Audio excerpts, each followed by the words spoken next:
Sitting across from me via a Zoom interview is Vas, who is joining us from Canada.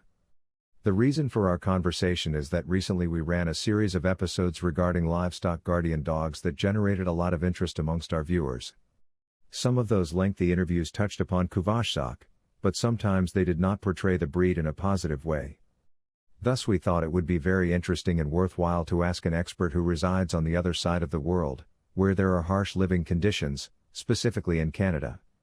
He is involved with Kuvasz and has experience and insight regarding how Kuvasz are performing on the other side of the world in a very different environment, in a different climate and under unique challenges. So, we are talking with Vas. First I would like to ask Krisztián to tell us who he is. Where does he come from? Where does he live now? How he first became involved with the breed and why he chose Kuvasz. Good day. I'm Vas, the president of the Kuvasz Club of Canada, a function which I have been serving since 2017. However, my history with the Kuvasz goes back to my childhood. I received my first Kuvasz when I was 10 years old.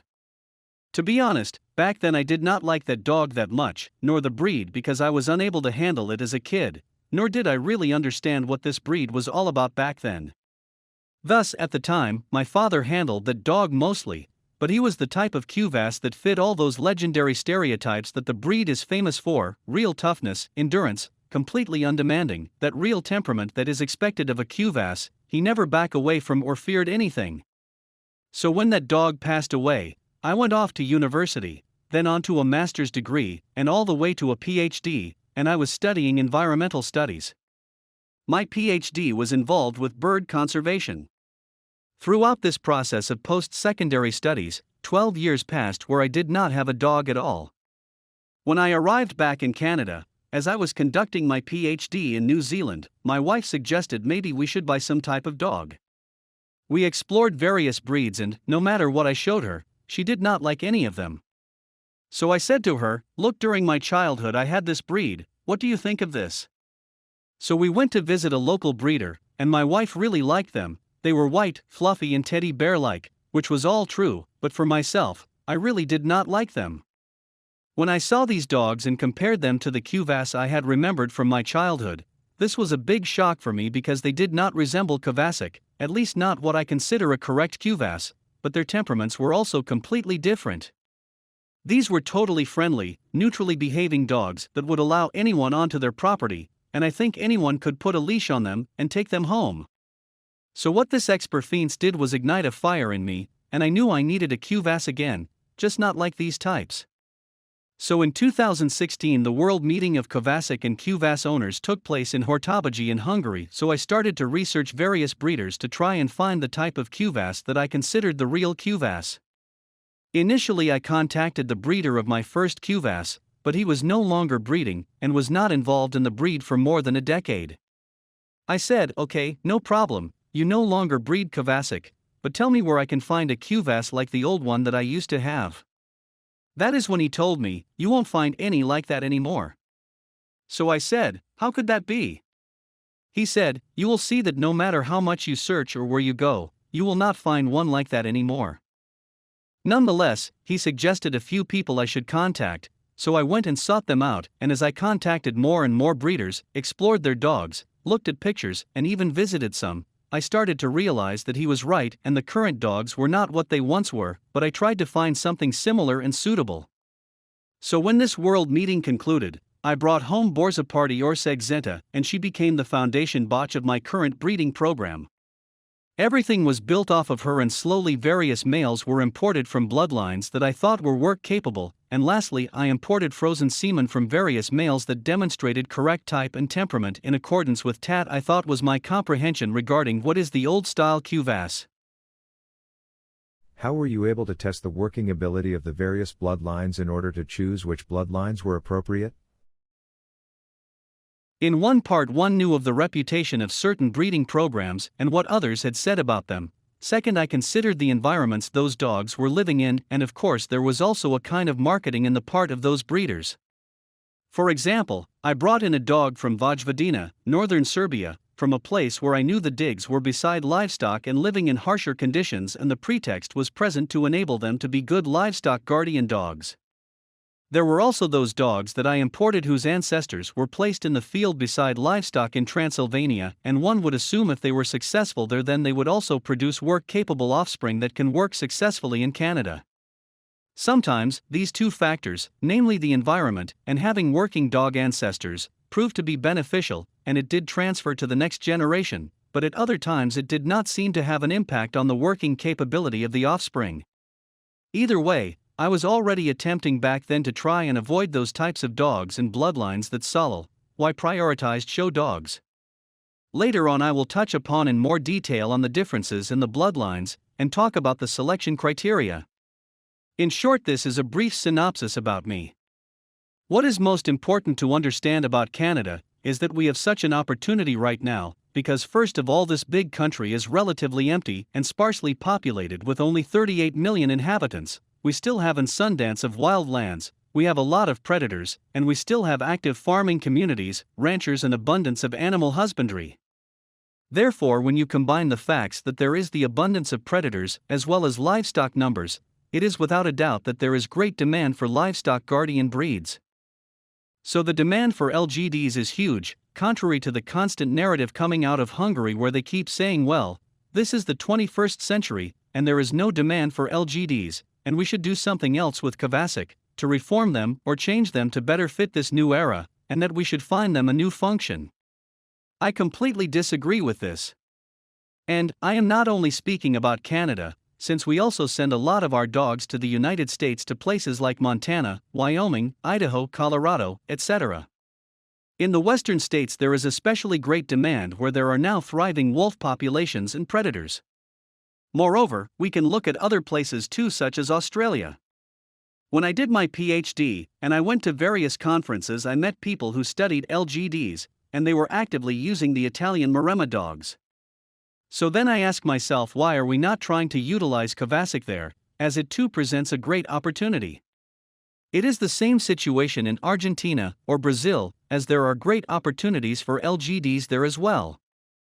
Therefore, there are many places in the world that need LGDs. I understand that Hungary is a smaller country of 10 million people in Central Europe and has limitations, but even their demand for LGDs will rise as predators are coming back and spreading, particularly the golden jackal. The other thing we constantly hear is that something needs to be done to make the breed more popular or raise added awareness about them. I agree, but what type of added popularity is the goal? To rework, reform, and rebrand the entire breed away from what it is, or are we attempting to preserve it in its historic form? Do we want the Kuvasz to be preserved as an LGD as our ancestors had envisioned them, or for the Kuvasz to merely be a Kuvasz on paper only? This is the big dilemma. I am trying to preserve the Kuvasz in its historical form, to perform its historical function. What LGD breeds are most utilized in Canada for work, and what are your experiences? How well known is the Kuvasz? What are people's notions or perceptions regarding the Kuvasz? So here the most popular LGD breed is the Great Pyrenees, and I would say that approximately 60 to 70% of the working LGDs one encounters here are Great Pyrenees. The second most popular is the Italian Maremma. After those it is the Akbash and Anatolian Shepherd. Sometimes other similar breeds are included or even crossbred with Anatolians, such as Bauge Shepherds or Kangals. This is sometimes a matter or definition. Regardless, the Great Pyrenees and Maremma are most popular. The issue with the Kuvasz is that when we go to various farming communities or sheep or wool events, and we start talking about the breed, most have never heard of the Kuvasz. Most just look at me puzzled as they have never heard of them in their life. There are also those who have heard of the breed before and say yes. I heard about them, but they are show dogs and perhaps they saw them when Westminster was aired on TV. Well, that is not a Kuvasz, at least NOI for me. And the third, but a minority says, yes, I am familiar with them, or I said one, but they are useless. Sorry. I didn't understand. You said, yes, I had one before, but is it useless? Yes, useless.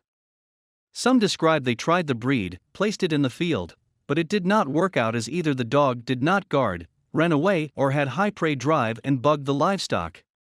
In their types of situations, I try and find out who did they have the dog from, how was the dog, how was the situation set up, what type of pack was the dog in, etc., in order to try and figure out what was the real reason that particular Kuvasz was not successful.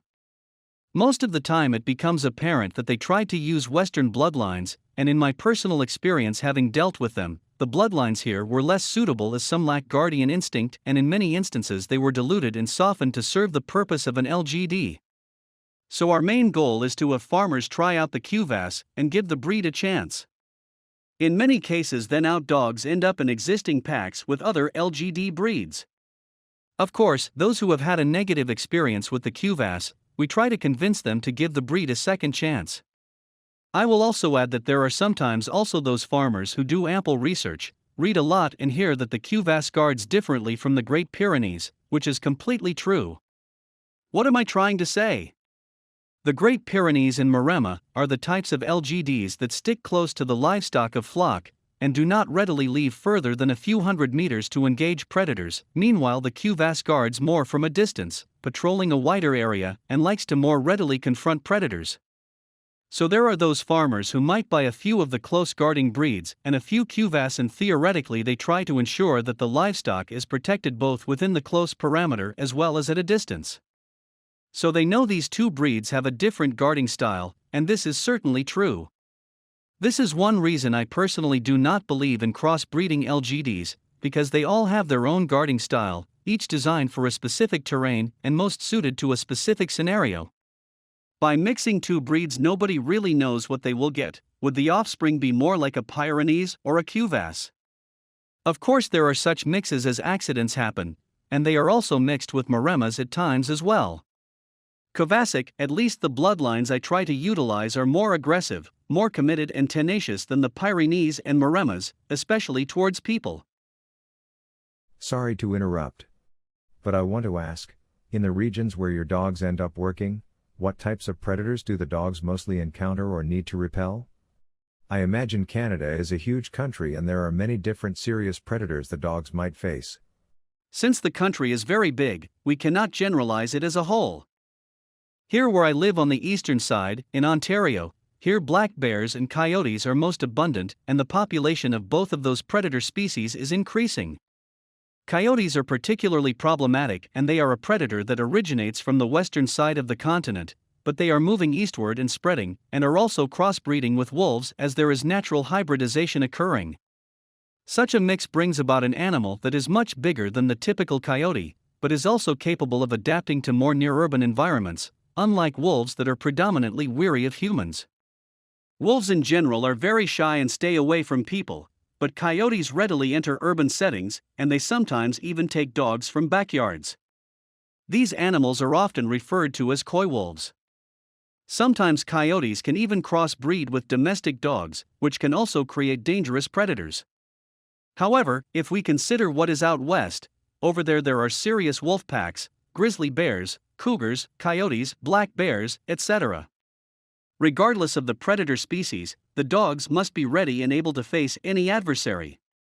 This is why this must be set up very carefully, and we must interview the farmer and find out their exact needs and what predator challenges they face, get an idea of the exact environment, size of the land, topography and terrain, number of livestock that are to be guarded, the number of and species of predators, what type of threat and pressure do they pose, what are their patterns, what type of LGD pack exists already, and with what other dogs Mustang the Kuvasz coexist.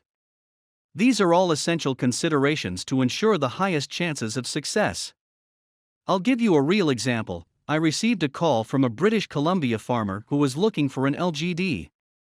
In his case, between May and September, wolves have killed 20 adult cattle, as the local wolf pack has about 20 members. I said to him, okay, I would gladly be willing to help, but what can I do? I cannot send out 2 or even 3 pups to an area where there are 20 wolves, as there is no way they can stop them, and realistically they will probably just kill the dogs. So partially, we also have a capacity problem in figuring out how to set things up in a scenario like the one I just mentioned. We need a serious adult LGD pack that can confront and stand a chance in such a situation. So now we are thinking that some of the breeders in our club, who are also active farmers, could potentially keep back some pups, raise them to at least adolescence, of maybe 8, 9 or 10 months, or perhaps even older, get them accustomed to livestock, form a viable and bonded pack, and then perhaps place them into such an environment, where they will likely have higher chances of success. I have to also be honest that this is also a process where sometimes we lose dogs, and there is no sense of hiding this, and I also know that some might say that this is a brutal way of selection, but there are even cases where not only are dogs killed by predators, but actually eaten. I know of a few examples where only bits of white hair were found. This is done by coyotes, cougars, wolves, or bears? Even coyotes will eat the dogs, but wolves especially will do it given the opportunity. Cougars usually will not consume the dogs, but might just kill them. I know of an incident with coyotes where 2 Kuvasz were out in a field and ran into a coyote pack with perhaps 5 or 6 coyotes who surrounded the dogs and nipped at the dog's heels until they were able to take it off its feet, and they killed it and ate it.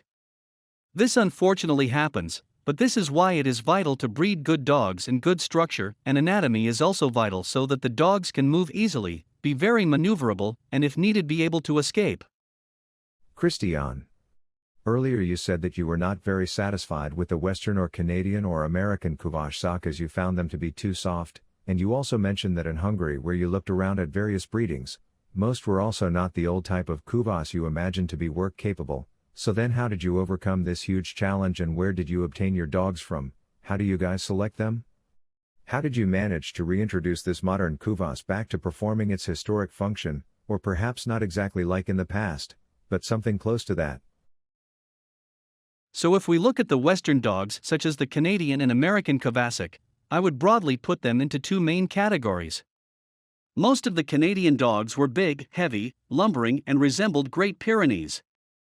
These dogs are now few and far between, as we have consistently introduced Hungarian bloodlines which produced great improvements, and even the phenotype is now vastly improved so that few remnants remain of these dogs.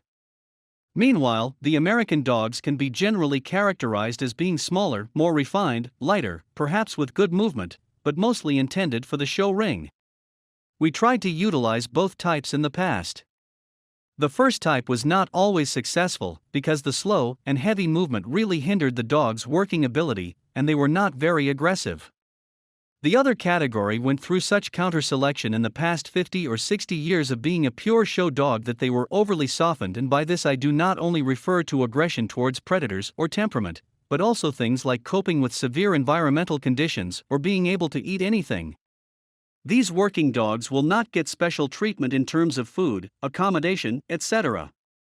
I would say that in terms of the Hungarian dogs, this level of counter-selection has not yet taken place, although it is now actively occurring. However, in the, let's say, last 50, 60 or perhaps last 100 years since animal husbandry has really declined in Hungary, it has not had that strong an impact on the population yet, whereby they would have lost their guarding or working abilities. I think every litter has pups that are really good, and there are also pups in every litter that are terrible. So if I understand correctly, dogs were imported from Hungary or from the surrounding countries that have significant Hungarian minority populations? Because as I see it, the Canadian Kuvasz population is growing and more dogs are placed into working environments. Yes, my dogs are all either from Hungary, Vojvodina, northern Serbia, and some have Transylvanian ancestors as well. There were also people in Hungary who actively placed dogs into working environments such as Georgi Udvari Kennel, owned by Fekete Georgi, and we can see that dogs from his bloodline are still functional and are proving themselves as work capable. Also, the bloodline I obtained from Serbia, in my opinion, is very good, especially considering all the positive LGD attributes and success rate of the puppies coming out of this bloodline. Even now, if you buy a Kuvasz pup from Hungary from so-called show lines, although I do not believe that the Kuvasz population can currently be split between show and work lines, but even from such mainstream lines, there will be pups that can become viable LGDs. So I do not think the working ability has been removed from the Kuvasz yet, but I think it is essential to stop this counter-selection and focus on appropriate and stringent selection criteria. What does this real selection mean? It means placing the dog into an environment where it can demonstrate what it is capable of, and it will either stay alive and thrive, or it will fail and possibly perish. Situations also occur where the dog is initially good, but the very next year it fails. In order for this natural style selection to occur, 3 must be the presence of large predators which they must confront, and I do not mean engaging in direct conflict with them.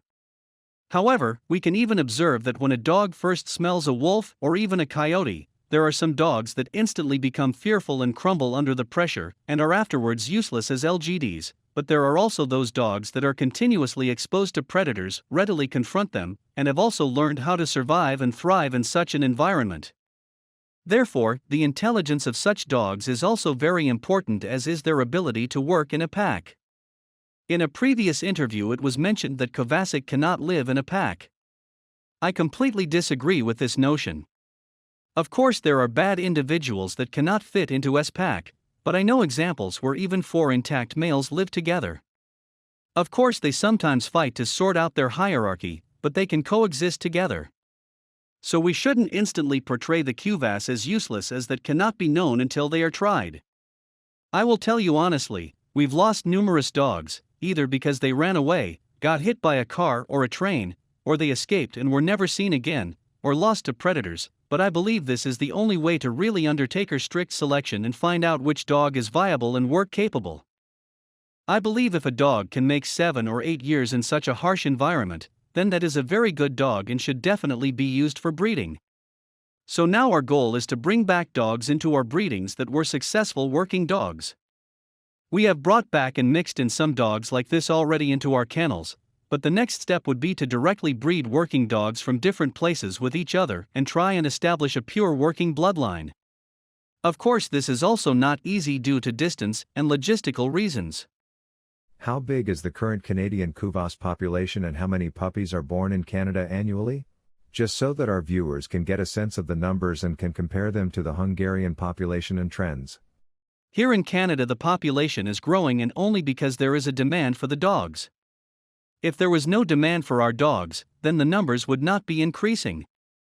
This year to date, 96 puppies were born, and will surely have a few more litters, so we will surpass 100.